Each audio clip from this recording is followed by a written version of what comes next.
귀를 기울이사 나의 부르짖음을 들으셨도다.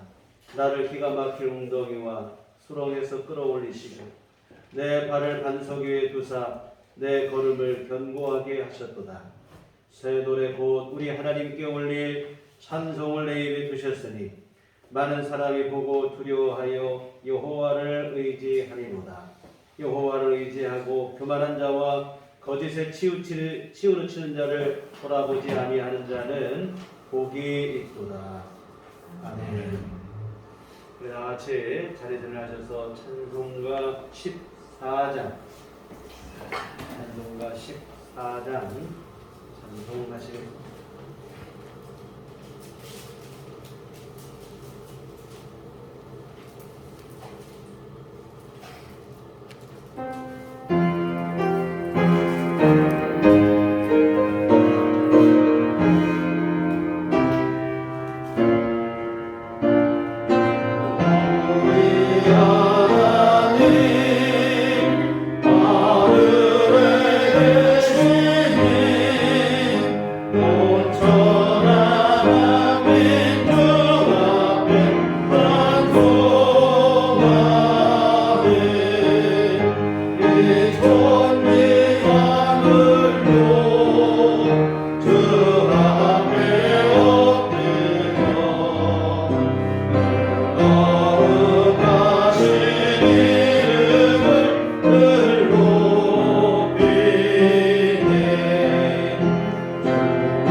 사도신경으로 신앙 고백하시겠습니다. 전능하사 천지를 만드신 하나님 아버지를 내가 믿사오며 그의 아들 우리 주 예수 그리스도를 믿사오니 이는 성령으로 잉태하사 동정녀 마리아에게 나시고 본디오 빌라도에게 고난을 받으사 십자가에 못 박혀 죽으시고 장사한 지 사흘 만에 죽은 자 가운데서 다시 살아나시며 하늘에 오르사 전능하신 하나님 우편에 앉아 계시다가 저리로서 산자와 죽은 자를 심판하러 오시리라. 성령을 믿사오며 거룩한 공회와 성도가 서로 교통하는 것과 죄를 사하여 주시는 것과 몸이 다시 사는 것과 영원히 사는 것을 믿사옵나이다. 아멘. 성시교독은 교독문 127번입니다.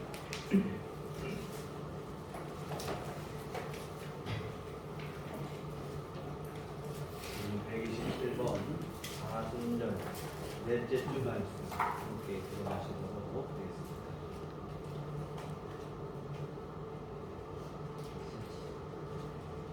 여호와를 자기 하나님으로 삼은 나라 곧 하나님의 기업으로 선택된 백성은 복이 있도다. 여호와께서 하늘에서 구하사 모든 인생을 살피시며 곧 그가 거하시는 곳에서 세상의 모든 거민들을 굽어 살피시는도다. 그는 그들 모두의 마음을 지으시며 그들이 하는 일을 구워 살피시는도다. 많은 군대로 구원 얻은 왕이 없으며 용사가 힘이 세어도 스스로 구원하지 못하는도다. 우리 영혼이 여호와를 바라며 그는 우리의 도움과 방패시로다. 우리 마음이 그를 즐거워하며 우리가 그의 성호를 의지하였기 때문이로다. 여호와여 우리가 주께 바라는 대로 주의 인자하심을 우리에게 베푸소서. 아멘. 성경은 찬송가 2장입니다.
사랑의 하나님 아버지, 고침과 사고가 많은 기약 없는 인생살 속에서도 하나님이 내려주신 소중한 생명을 언제 어디서나 안전하게 지켜주시고 붙잡아 주셔서 저희들의 주어진 삶을 이 순간까지 변고 누리게 하시고 오늘도 주의를 허락하시고 주님 전에 예배 드릴 수 있게 하시니 참으로 감사합니다. 저희들이 살아가면서 알게 모르게 하나님으로부터 공로 없이 받고 있는 크고 작은 은혜와 우리가 누리고 있는 축복들이 허다하지만 이를 자각하지 못하고 감사하지 못하면서 살아가고 있습니다. 이 우둔하고 강박하며 교만한 심령을 부끄럽게 여기시고 저희들을 질책하시고 교훈하시고 용서해 주시옵소서. 우리의 심령 안에 예수님의 말씀과 숨결이 늘 함께 하셔서 살아가는 순간순간마다 일상에서 접하고 느끼고 누리는 모든 일들에 진정 감사하며 기도하게 해 주시옵소서. 우리의 심령 안에 만물을 창조하시고 사랑하시는 살아있는 하나님의 손길이 함께 계셔서 자연의 생명력이 약동하는 이 3월에 푸른 고기 꽃한 부위를 보면서도 그 아름다움에 감사하게 하시고 전율하게 하여 주시옵소서. 하나님의 자녀로서 사람과 사물을 대하는 우리의 심령이 몸이 건조해지고 무감각해지는 것을 경계하게 해주시고 늘 성도다운 따뜻한 시선과 정서와 여유와 넉넉한 미소 속에서 진정 하나님의 구별된 자녀로서 살아가게 해 주시옵소서. 아무리 세파에 흔들리고 살아가는 일이 어려울지라도 우리의 심령이 깜빡해지지 않도록 인도해 주시고 늘 성도다운 언행과 품격을 잃지 않으면서 이방인들에게 선한 빛이 될 수 있도록 인도하여 주시옵소서. 살아가면서 우리 심령 속에 어둠의 세력들이 자리하지 못하도록 늘 기도와 찬송과 말씀 속에서 일생의 삶을 살아가게 인도하여 주시옵소서.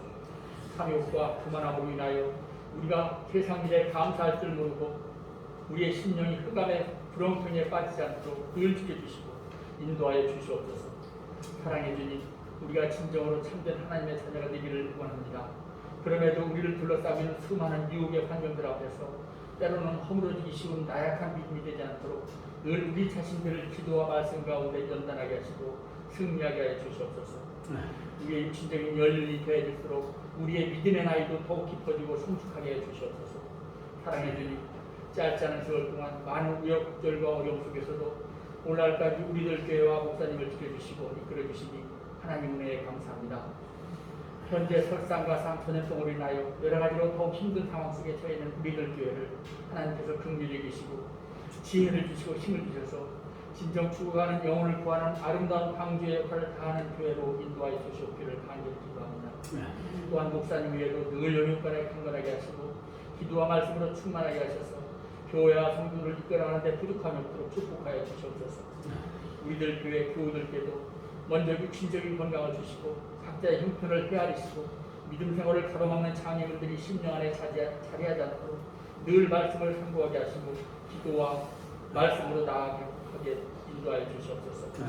주님을 찾아가고 만나는 이 예배를 통하여 우리의 심령이 기쁨으로 말씀을 깨닫고 이를 일상에서 행하게 하시며 세상 일에 억눌리고 무거웠던 심령이 자유함을 받고 하나님을 더욱 사모하고 가까이 할 수 있는 시간이 될 수 있도록 인도하여 주시옵소서. 이 예배가 경건하고 하나님을 경외하는 속에서 복된 시간으로 축복하여 주시옵소서. 우리를 사랑하시는 예수님 이름으로 간절히 기도드렸습니다. 아멘.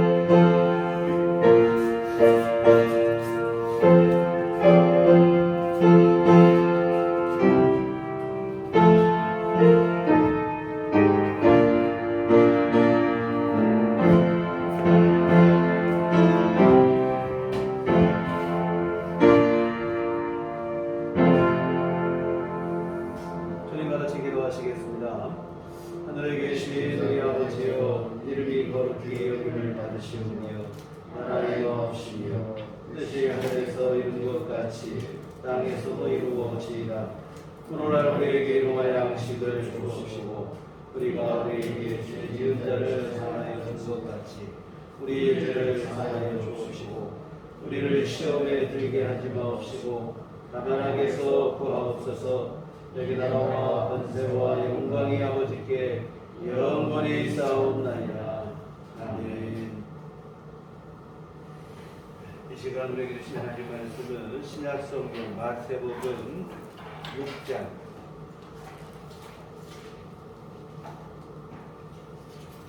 5절부터 15절까지 말씀 보시도록 하겠습니다.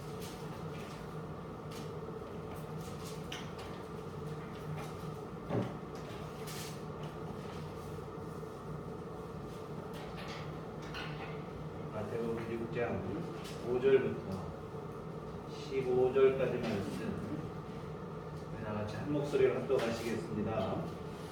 또 너희는 기도할 때에 지천한 자와 같이 하지 말라. 그들은 사람에게 보이려고 미담과 큰 거리 어귀에 있어서 기도하기를 좋아합니다. 내가 진실로 너희에게 이르노니 그들은 자기 상을 이미 받았느니라. 너는 기도할 때에 내 골방에 들어가 문을 닫고 은밀한 중에 계신 네 아버지께 기도하라. 은밀한 중에 계시는 네 아버지께서 갚으시리라. 또 기도할 때 이방인과 같이 중언부언하지 말라.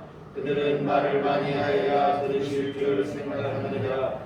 그러므로 그들을 상받지 말라. 구하기 전에 너희에게 있어야 할 것을 하나님 너희 아버지께서 아시느니라. 그러므로 너희는 이렇게 기도하라. 하늘에 계신 우리 아버지여, 이름이 거룩히 여김을 받으시오며 나라가 임하옵시며 뜻이 하늘에서 이루어진 것 같이 땅에서도 이루어지이다. 오늘 우리에게 일용할 양식을 주시옵고 우리가 우리에게 죄 지은 자를 사하여 준 것 같이 우리 죄를 사하여 주시옵고 우리를 시험에 들게 하지 마시옵고 다만 악에서 구하시옵소서. 나라와 권세와 영광이 아버지께 영원히 쌓옵나이다. 아멘. 너희가 사람의 잘못을 용서하면 너희 하나님 아버지께서도 너희의 잘못을 용서하시려니와 너희가 사람의 잘못을 용서하지 아니하면 너희 아버지께서도 너희 잘못을 용서하지 아니하시리라. 아멘. 우리 주님의 은총과 평강이 교회 여러분과 늘 함께 하시기를 기원합니다. 아멘. 이 성실과 정직을 진리로 믿고 사는 소시민들을 허탈하게 만드는 소식으로 얼룩진 지난 한 주간이었습니다. LH 공사 직원들이 새롭게 조성되는 신도시 부지에 미리 땅을 구입했다고 하는 소식인데요. 이 공적인 비밀 정보를 다루는 자리에 있으면서 그것을 자신의 개인적인 이익을 위해 활용을 한 것입니다. 오늘 주보에도 글을 실었지만 지상에 방 한 칸 마련할 길 없어 애태우는 일반 서민들의 입장에서는 허탈함을 넘어 분노를 느낄 수밖에 없는 소식입니다. 아파트를 그렇게 많이 짓는데도 불구하고 왜 내 집은 없느냐는 자주 섞인 넋두리를 할 수밖에 없는 이유가 있었던 것입니다. 이기적인 욕망에 사로잡힌 지금 이 시대는 빈익빈 부익부의 악순환이 갈수록 공고해질 수밖에 없는 그런 구조인데요. 그러나 사실 이러한 식의 삶의 방식은 하나님께서 우리에게 바라시고 원하시는 일이 결코 아닙니다. 율법에 보면 희년이라는 제도가 있습니다. 50년째가 되는 해에는 빚도 탕감해주고 노예로 잡힌 자는 풀어주고 토지도 원래 주인에게 되돌려주라는 것입니다. 빚을 벗고 자유를 얻고 자기 땅을 되찾고 이보다 더 기쁜 일이 없죠. 그래서 붙여진 이름이 희년, 기쁨의 해라 이름이 붙여지게 되어졌는데요. 하나님께서 이러한 희년의 법을 제정하신 이유는 생존을 위한 필수 공간만큼은 모든 사람에게 반드시 보장되어야 한다는 데 있습니다. 사실은 이것이 성경적 토지 개념인데요. 주거할 수 있는 공간 그리고 생업을 이어갈 수 있는 최소한의 필수적 토지만큼은 모든 사람에게 반드시 보장이 되어줘야 한다는 겁니다. 이런저런 이유로 그 땅을 잃어버렸거나 팔아버렸거나 빼앗거나 한 사람일지라도 희년이 되면 다시 되돌려줘서 그 사람으로 하여금 다시 일어서고 다시 시작할 수 있는 기회를 제공받게 되기를 하나님께서 바라신 것이지요. 그러나 타락한 인생은 점점 이기적 욕망에 다발판만 높여갈 뿐 함께 더불어 사는 삶을 사실 거부를 하고 있습니다. 겉으로는 평화, 정의를 말하지만 세상은 갈수록 어둠을 향해 나아가고 있어요. LH 토지공사도 보니까 국민들의 행복, 주택 구입, 그 일을 위해서 수고하겠다, 노력하겠다. 홈페이지에 그런 글이 있더라고요. 그러나 겉으로는 그렇겠지만 실상은 그러한 일과 정반대되는 일을 했죠. 여하튼 겉으로는 평화를 말하고 정의를 말하지만 갈수록 어둠을 향해 나아가고 있는데요. 이러한 시대의 흐름 속에서 성도들은 과연 어떻게 살아야 될 것인가? 세상의 흐름에 기대어 살아가야 될 것인가? 어둠에 어둠을 더하고 부패에 부패를 더하며 수단껏 살아가는 것이 지혜일까? 당장은 이득이 되는 것처럼 보일지 모르겠지만 사실은 스스로 제사를 깎아먹는 어리석은 선택이 되고 말 것입니다. 연이은 주택공사 직원들의 극단적 선택을 보며 우리가 반면교사로 삼아야 할 것입니다. 욕망은 절대로 우리에게 평안을 허락하지 않습니다. 성도는 세상의 길이 아닌 하나님의 선하시고 의로우시고 완전하신 뜻을 추구해야 됩니다. 세상의 어둠과 부패를 거부하고 빛과 소금이 되는 삶을 우리가 지향해야 할 것입니다. 물론 이러한 삶이 쉽다는 건 아니에요. 만만치 않습니다. 반대와 갈등을 감내하고 감수해야 하는 힘든 길이긴 합니다. 그러나 세상과는 갈등이지만 이러한 삶을 살 때 하나님께서 오늘 우리의 삶을 기뻐하시고 오늘 우리의 삶을 응원해 주신다고 하는 사실입니다. 때를 따라 듣는 은혜를 베풀어 주실 줄 믿습니다.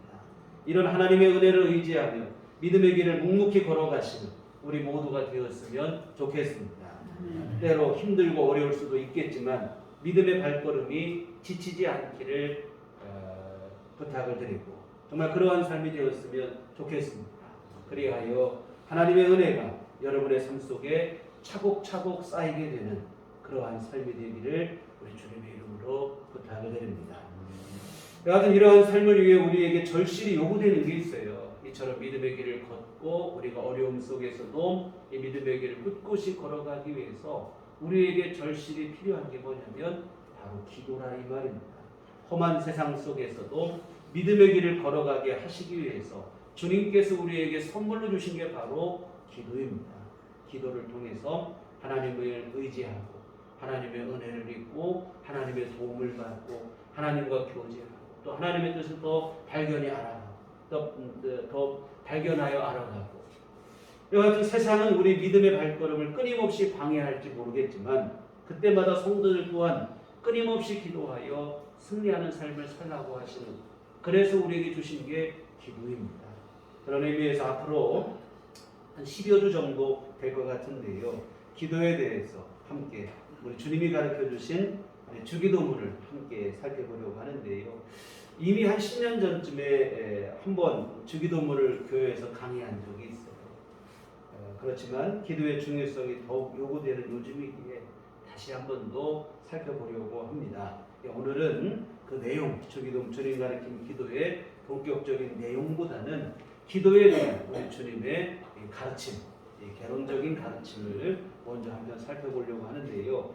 주님께서 기도에 대해서 가르치는데 우리 주님은 잘못된 기도, 그리고 이런 기도를 어떻게 바꿔야 되는가, 바른 기도, 이렇게 예시를 들어서 설명을 하시는데 세 가지 예시가 오늘 본문에 나와 있습니다. 첫 번째 잘못된 기도와 바른 기도. 5절은 잘못된 기도이고 6절은 바른 기도인데 5절을 먼저 한번 보시면 또 너희는 기도할 때 외식하는 자와 같이 하지 말라. 그들은 사람에게 보이려고 회당과 큰 거리 어귀에 서서 기도하기를 좋아하느니라. 내가 진실로 너희에게 이르노니 그들은 자기 상을 이미 받았느니라. 사람에게 보이기 위해 사는 기도는 잘못된 기도라는 겁니다. 회당과 큰 거리 어귀, 사람이 많이 모이는 장소에서 기도하기를 좋아했는데 유대인들의 기도 방법은 하늘을 우러서 두 팔을 뻗고 기도를 하다 보니까 누가 봐도 이거 기도하는구나 그 자세를 보면 알 수가 있어요. 그런데 많이 모이는 장소에서 그렇게 했다는 것은 사람들에게 나 기도하는 사람이라 과시하기 위한 의도적 설정이 되어지겠죠. 근데 주님은 이런 기도는 잘못된 기도, 이건 사실 기도라는 말을 붙이기도 어려운 행태가 되어지죠. 여러분, 기도의 분명한 대상은 하나님이십니다. 하나님을 향해 간구할 때 기도가 될 수 있어요. 그런데 사람들에게 보이기 위해서 했다면 기도하는 흉내를 내는 것에 지나지 않습니다. 기도한 게 아니에요. 기도하는 척, 신용만 내는 것으로 아무 의미가 없죠. 여러분, 우리가 신용만 했다고 해서 뭔가 결과를 얻지는 못합니다. 학생이 공부하는 신용을 아무리 열심히 낸다고 해도 좋은 성적을 기대할 수 없어요. 마찬가지로 기도하는 신용을 냈다고 해서 하나님의 응답을 받을 수 있는 건 아닙니다. 사람들에게 기도 열심히 하는 사람이구나, 이런 칭찬과 인정은 받을 수 있을지 모르겠지만 하나님의 응답은 기대할 수 없다 이 말입니다.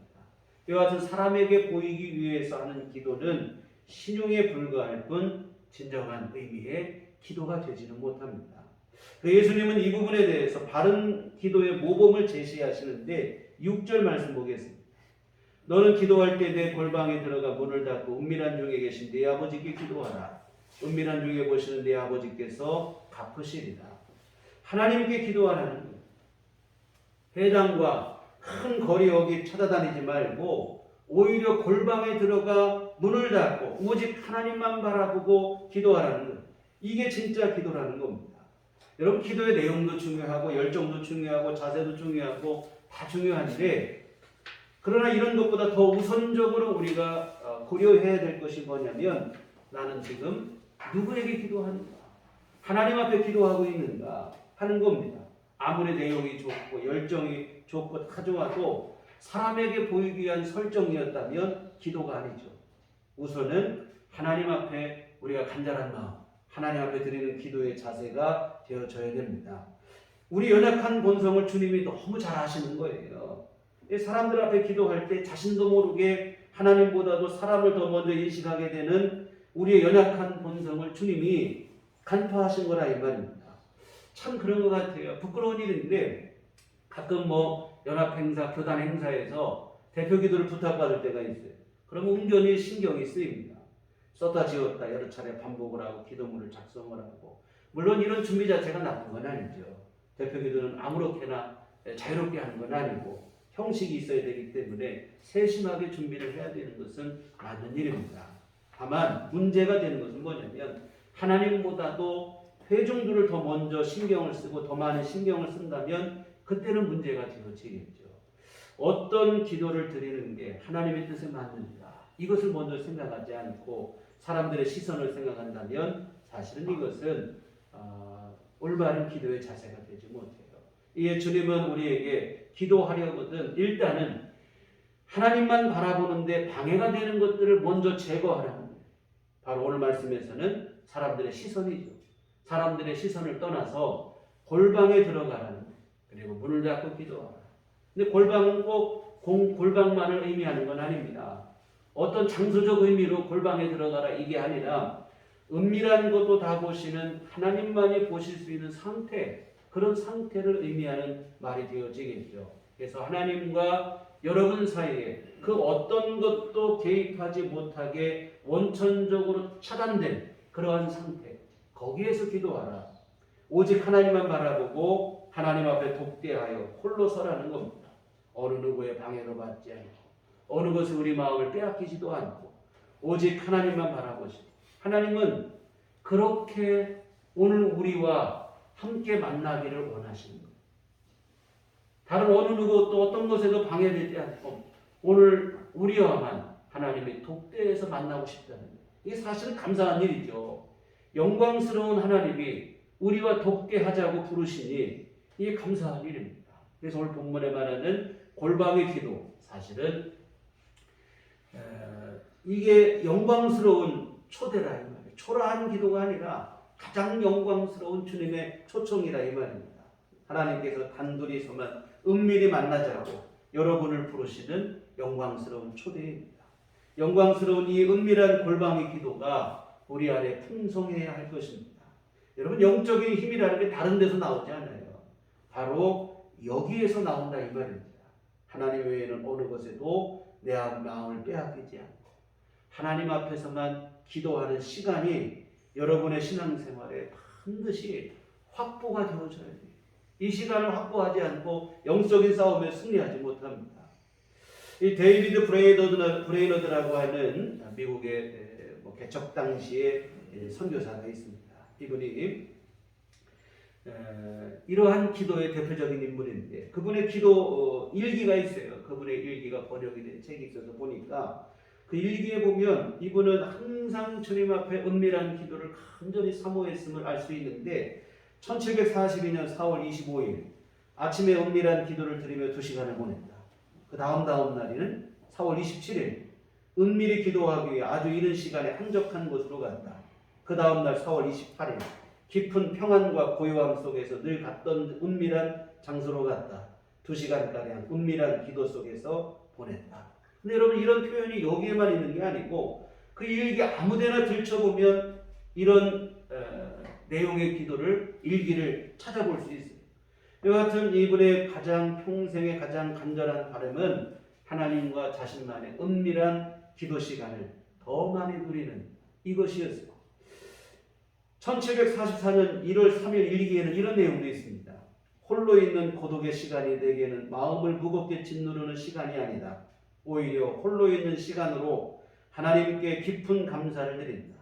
집을 떠나 있는 동안에는 마땅히 해야 하는 경건하고 진지한 묵상의 시간을 보내지 못할 때가 많다. 집을 떠나서 많은 사람들과 함께할 동안에는 하나님과의 은밀한 시간, 습관적으로 하는 자기 이 은밀한 기도의 시간이 방해를 받아 안타깝다는 거예요. 자신을 위해서 오히려 홀로 있을 때가 좋다는 거예요. 그런 시간을 주신 게 하나님 앞에 감사하다. 이 대단한 믿음이죠.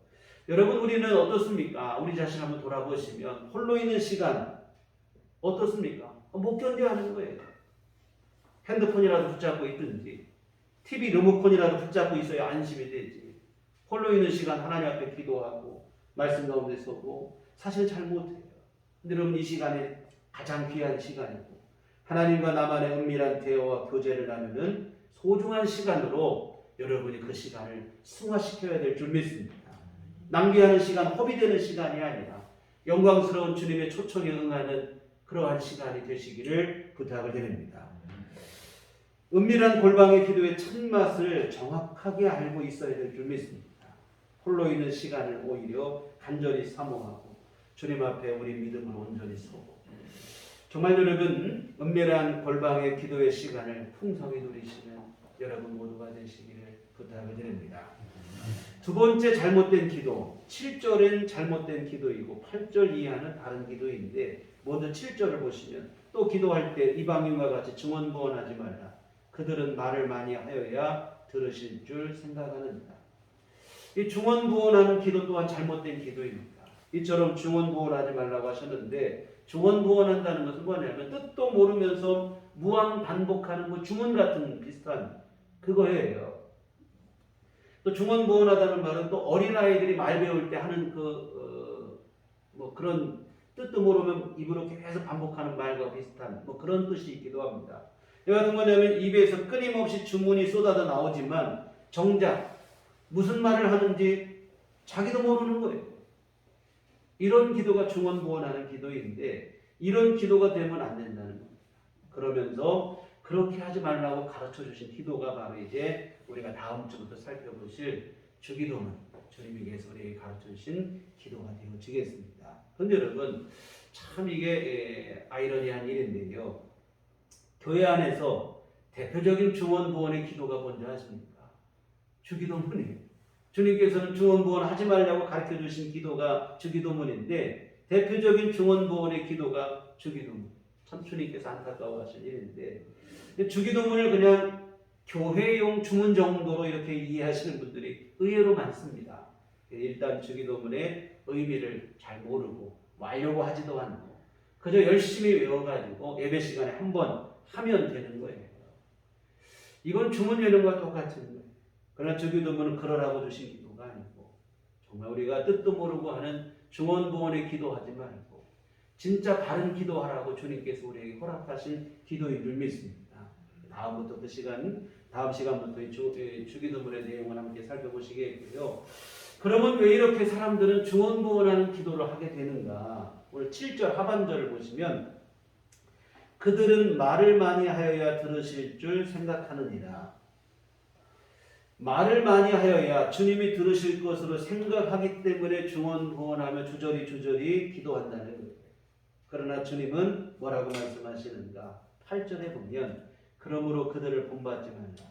구하기 전에 너희에게 있어야 할 것을 하나님 너희 아버지께서 하시느니라.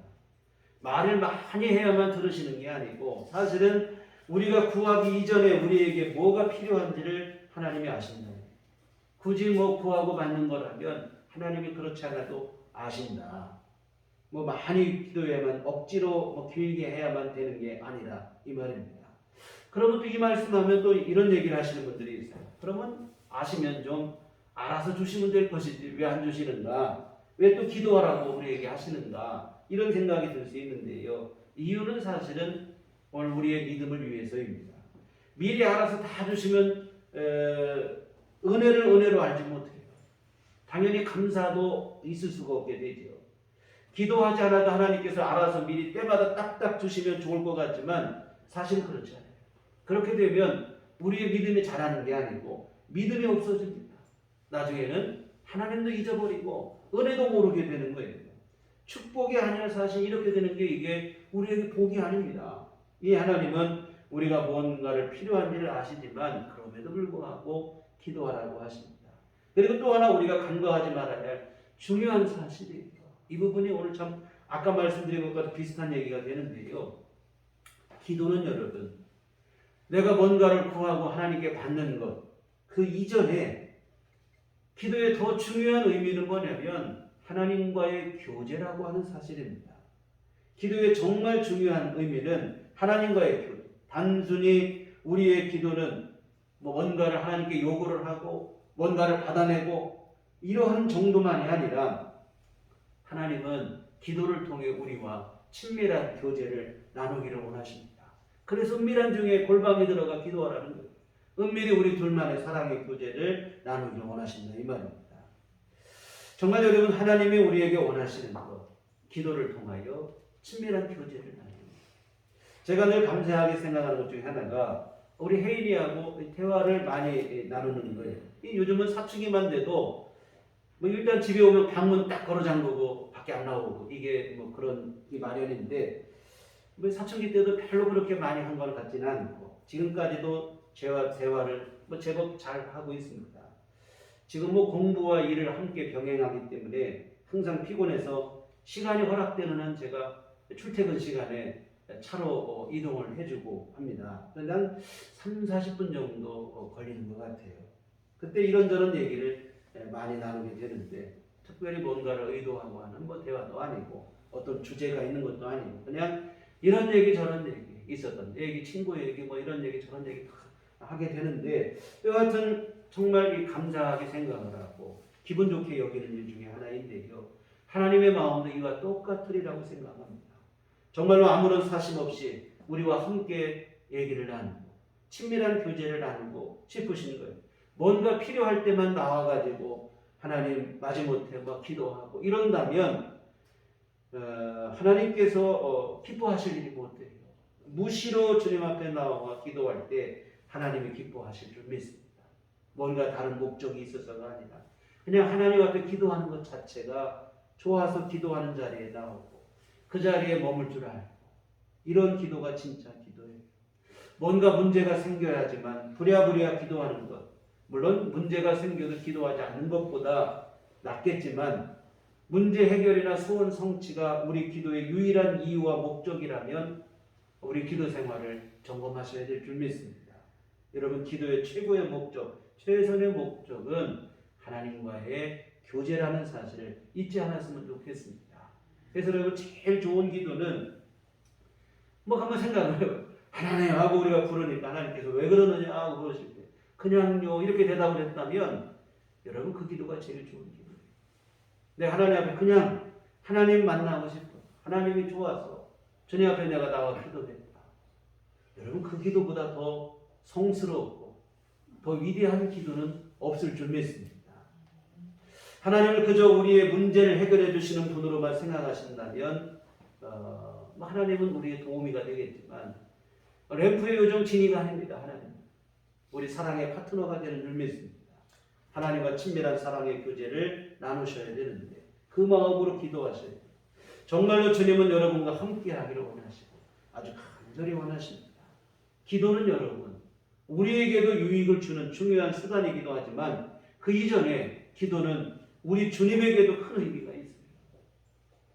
우리에게만 의미가 있는 게 아니고 기도는 하나님께도 큰 의미가 있는데 생명을 바칠 만큼 사랑한 우리와 함께 사랑의 대화를 나누는 것이기 때문에 하나님이 그 시간을 소중히 여기시고 간절히 원하시고 기뻐하시는 줄 믿습니다. 어쩌면 이게 영광스러운 일이에요. 우리 같은 사람을 하나님이 함께 말씀을 나누기를 그렇게도 원하시고 기뻐하시고 소중히 여기신다고 하니 영광스러운 일이죠. 무시로 주님 앞에 나아가 사랑의 대화를 나누시기를 부탁을 드립니다. 자주 말씀을 드리기는 하는데요. 기도에 대해서 이보다 더 좋은 설명은 없으리라는 생각이 들어요. 여러분 기도는 친정집에 온 딸이 친어머니와 친정어머니하고 밤을 새워가며 이야기하는 것과 비슷한 일입니다. 사실은 이게 기도의 진짜 모범적인 모습이 되는 거예요. 여러분 어떻습니까? 친정어머니를 만난 딸 이런 얘기 저런 얘기 그동안 못했던 얘기 다 하는 거죠. 근데 자기만 얘기만 하는 것도 아니에요. 물론 자기 사정도 얘기하지만 철모를 때하고는 또 다릅니다. 자신도 엄마가 돼보고 시집살이 해보니까 친정엄마를 이해하게 되는 거예요. 밤이 새는지 모르고 이야기를 나누며 서로 울고 웃다가 그렇게 하는 이게 사실은 진짜 기도입니다. 자기 사정만 막 일방적으로 아뢰는 게 아니에요. 친밀한 교제를 통하여 여러분 하나님의 심정까지 헤아릴 수 있어야 진짜 기도고 이게 성숙한 기도고 깊이 있는 기도입니다. 우리에게 있어야 할 것을 다 하시면서도 기도하라고 하신 그러면서도 기도하라고 하신 이유가 사실은 여기에 있어요. 이와 같은 기도는 문제 해결과 소원 성취를 위해서만 하는 게 아니라 그 이전에 하나님과의 친밀한 교제라는 사실을 명심했으면 좋겠습니다. 세 번째 또 한 번 예가 있는데 14절은 바른 기도이고 15절은 잘못된 기도인데 먼저 15절을 먼저 보시면 너희가 사람의 잘못을 용서하지 아니하면 너희 아버지께서 너희 잘못을 용서하지 아니하시리라. 내가 누군가를 용서하지 않으면서 하나님께 용서를 구하려고만 하는 기도는 잘못된 기도. 하나님께서도 용서하지 않는다는 겁니다. 용서받으려면 우리도 용서해야 된다는 건데 14절을 보시면 너희가 사람의 잘못을 용서하면 너희 하늘 아버지께서도 너희 잘못을 용서하시려니와 내 이웃의 과실과 잘못을 용서해야 하나님께서도 나를 용서하신다는 겁니다. 죄를 용서받는 것은 중요한 기도의 응답 중에 한 가지입니다. 우리가 사실은 주님 앞에 나아갈 때 가장 먼저 해야 될 기도가 용서를 위한 회개의 기도인데 여하튼 용서받는 것 중요한 기도 응답 중에 하나인데 근데 예수님은 죄 용서받는 기도의 응답을 받으려면 우리가 먼저 용서하라 이렇게 말씀을 하는데 자칫하면 이 오해를 불러올 수 있는 말씀입니다. 우리가 누군가를 용서하는 것이 하나님의 용서를 받기 위한 전제 조건인 것처럼 비춰질 수 있어요. 우리가 오늘 본문 말씀만 그대로만 보면 그런 의미로 들릴 수 있습니다. 그러나 여러분 우리가 그러면 어느 한 구절을 갖고 성경 전체를 좌우지우지하면 곤란합니다.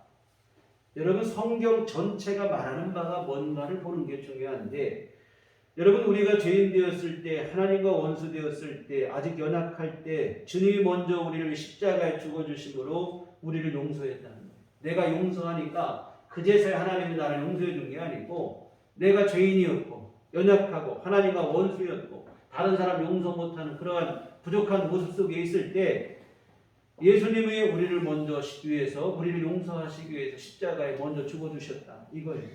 무슨 얘기냐면 주님께서 먼저 우리를 용서하신 겁니다.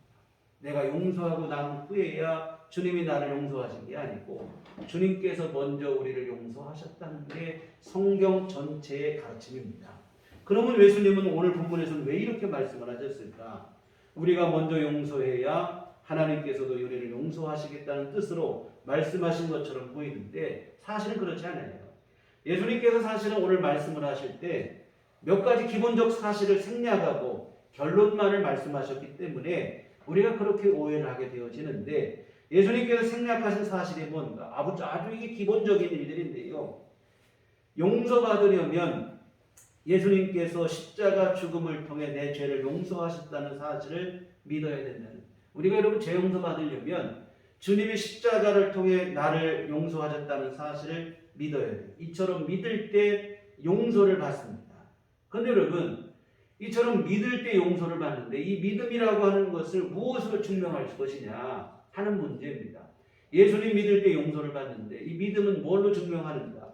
내가 믿습니다 힘주어 말한다고 증명이 되는가? 그걸로 증명되지는 않아요. 확실한 증거가 다른 데 있는데요. 바로 뭐냐면 오늘 말씀으로 한다면 누군가를 용서하는 마음. 예수님께서 나를 용서하신다는 사실을 분명하게 믿는 사람은 그 믿음으로 가지고 다른 사람도 용서할 수 있다는 거예요. 주님의 용서, 주께서 나를 용서하신 것은 믿는데 나는 어느 누구도 용서하지 못하겠다는 것은 그 사람의 믿음이 진짜가 아니라는 증거가 되어지겠죠. 그렇다면 무슨 말이냐면 다른 사람을 용서하는 마음으로 기도해야 사실은 진짜 믿음의 기도가 된다는 거예요. 반대로 하면 누구를 용서하지 못하는 마음으로 기도하는 것은 믿음 없는 기도라 이 말입니다. 믿음 없는 기도에는 응답이 없겠죠. 여하튼 다시 말해 주님의 용서를 받을 수 없다는 그런 말이 되어지겠는데요. 사랑하는 성도 여러분, 타인을 용서할 마음은 없으면서 자신은 용서받기를 바라는 이기적인 마음은 기도 응답에 큰 방해가 되어집니다. 이것은 사실은 이기적인 욕심의 기도로 잘못된 기도가 돼요. 야고보 사도께서는 구하여도 얻지 못하면 정욕으로 쓰려고 잘못 구하기 때문이라고 했는데요. 이기적인 욕심으로 구하는 기도는 기도가 아니고 아무리 기도해도 응답을 기대할 수 없다는 겁니다. 이에 예수님은 이기적인 욕심을 버리고 기도하라는 겁니다. 나만 용서받고 이게 아니라 타인을 용서하는 마음을 갖고 주님의 용서를 믿고 나도 용서하는 마음을 갖고 여하튼 그러한 용서하지 못하는 마음을 그 미움의 마음을 벗어버리고 하나님 앞에 진정한 믿음으로 나와 기도하라. 그래야 주님의 응답을 기대할 수 있다. 이런 얘기가 되어지겠죠. 사랑하는 성도 여러분, 오늘 우리가 이제 기도에 대해서 함께 주기도문의 내용을 살펴보기에 앞서서 우리가 어떤 마음을 기도해야 될 것인가 하는 것을 먼저 살펴봤는데요. 사실은 기도가 참 중요하게 여겨지고 있고 또한 성도들 또한 기도에 중요하게 생각하는데 기도에 대한 오해가 좀 많이 있어요.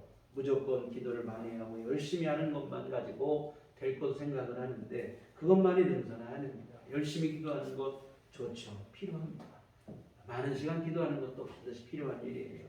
그러나 그러기 이전에 우리가 먼저 점검할 것은 내 기도는, 나의 기도 자세는 바른가? 하나님이 기뻐하실 만한 바른 자세와 마음가짐으로 기도하고 있는가를 먼저 점검을 하시고 그런 다음에 열심을 내더라도 열심을 내고 많이 기도라도 하더라도 많이 하셔야 되지. 이 지식 없는 열정은 항상 우리에게 위험을 가져다 줍니다. 정말 여러분의 기도는 어떻습니까? 올바른 기도를 하고 계십니까? 사람들에게 보이기 위한 기도할 것이 아니라 오늘 제일 중요한 말씀은 은밀한 중에 보시는 하나님 아버지 앞에 기도하는 그러한 기도.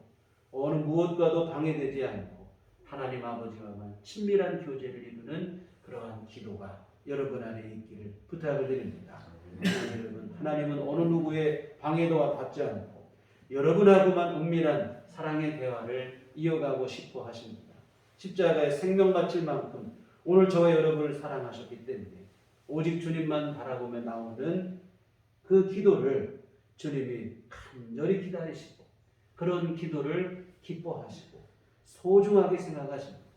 여러분, 기도는 주님의 사랑과 은총으로의 여러분 세상 그 무엇보다도 영광스러운 초청이고 초대입니다. 이 영광스러운 초대에 믿음으로 반응하여 은밀한 골방의 기도를 풍성하게 누리신 우리들 교회 온 교우들이 되시기를 주님의 이름으로 부탁을 드립니다. 기도하시겠습니다. 하나님 아버지, 참으로 오늘 우리의 기도가 우리 하나님 아버지 앞에 온전한 기도가 되게 하시고 정말로 은밀한 중에 보시는 주님 앞에 은밀히 나아가 주님과의 아름다운 사랑의 교제를 나누는 진정한 기도 생활이 될 수 있도록 도와주시옵소서. 하나님, 우리 홀로 있는 시간을 못 견뎌야 할 것이 아니라 주님 앞에 나아가는 소중한 기회임을 깨닫게 하시고 그 시간들을 선용하여 주님 앞에 나아가 무시로 기도하게 하시고 하나님 앞에 우리 모든 사정을 알고 또한 주님의 마음을 보게 하여 주시옵시고 하나님의 뜻을 발견하게 하여 주시옵시고 정말 주님의 귀하신 은총 앞에 나아가 하나님과 친밀한 교제를 나누는 소중한 시간이 될 수 있도록 주님 도와 주시옵소서. 예수님 이름으로 기도했습니다. 아멘. 찬송가 369장.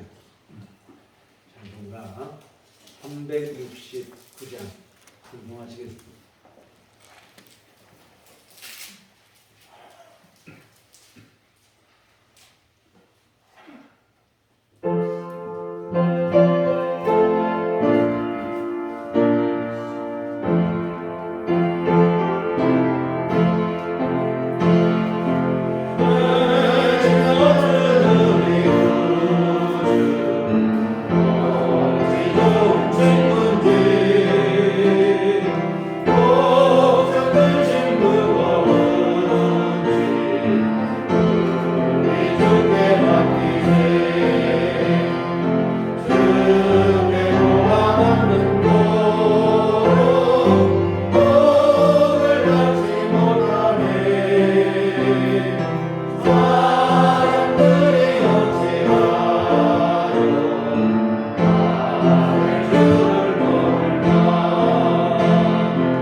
풍성하신 은총으로 우리 삶 속에 함께 하시니 감사를 드립니다.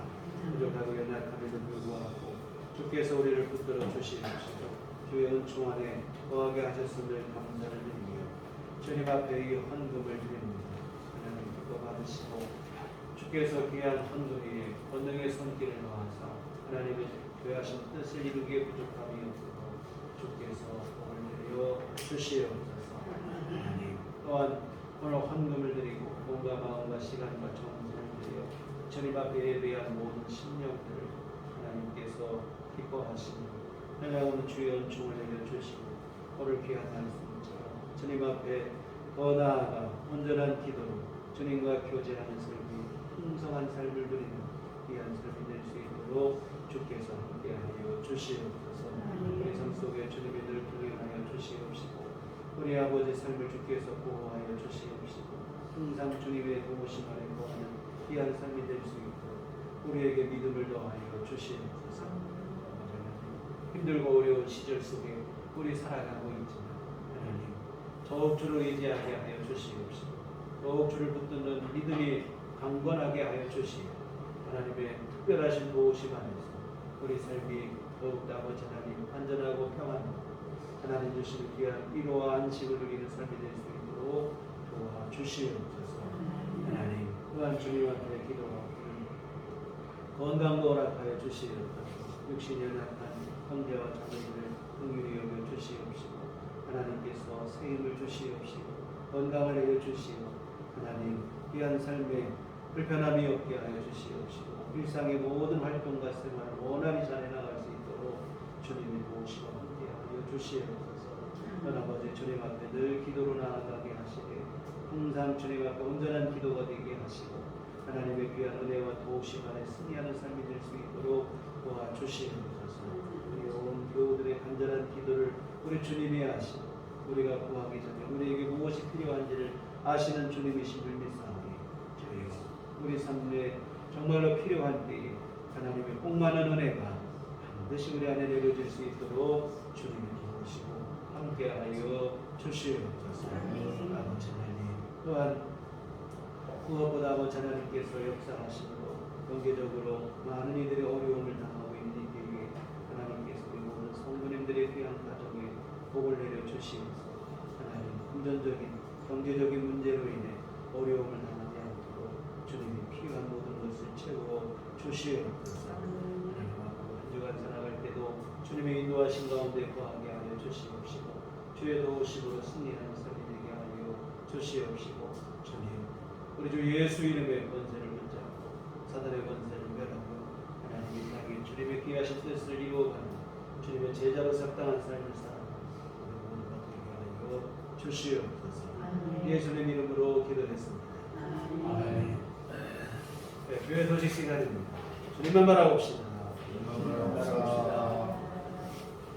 사순절 기간을 계속 보내고 있습니다. 말씀과 기도로 주님의 사랑을 묵상하는 그런 시간이 됐으면 좋겠습니다.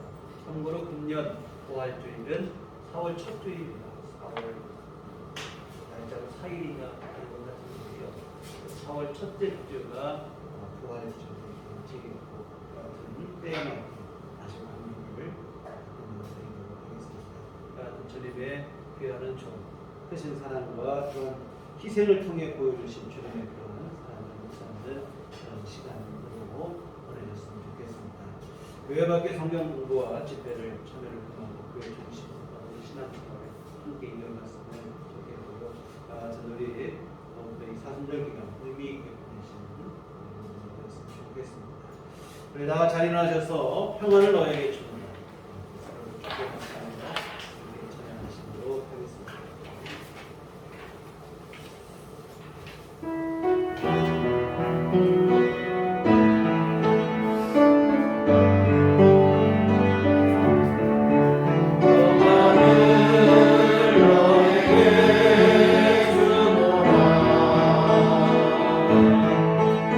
세상이 줄 수 없는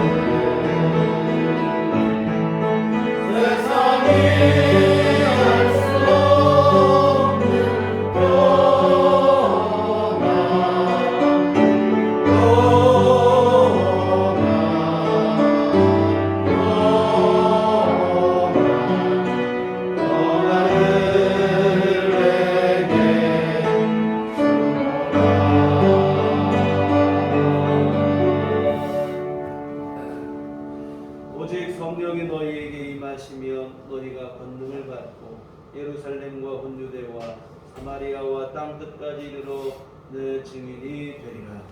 내가 주의 증인이 되겠습니다.